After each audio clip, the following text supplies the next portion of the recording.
اگر کوئی آپ سے کہے پانی لا دیں اور آپ بھول گئے، اس کو بھی کوئی فرق نہیں پڑا، اس نے مانگا تو تھا لیکن کوئی اتنی ڈیسپریٹ سچویشن نہیں تھی، اور کوئی آ رہا ہے بہت پیاس لگی ہے پانی دے دیں پلیز، پھر آپ موسم پہ بحث نہیں کرو کہ آپ کیا اچھا میں بھی لے کے آتا ہوں۔ جس طریقے سے انسان مانگتا ہے نا، اس سے پتہ چل جاتا ہے اس کو کس کی کتنی ضرورت ہے۔ اگر ہم اللہ تعالیٰ کے سامنے نماز میں کھڑے ہیں اور کہہ رہے ہیں اہدنا الصراط المستقیم،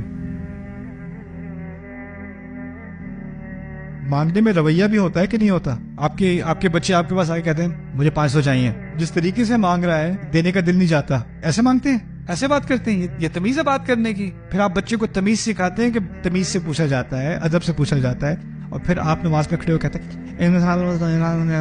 اللہ اکبر۔ اس کو تو تمیز سکھا دی کہ مجھ سے کیسے پوچھتے ہیں، اور جس طریقے سے ہم اللہ سے پوچھتے ہیں اہدنا الصراط المستقیم۔ یعنی اگر ہم واقعی پیاسے ہیں، اگر جیسے جسم میں پیاس ہوتی ہے اور انسان پانی مانگ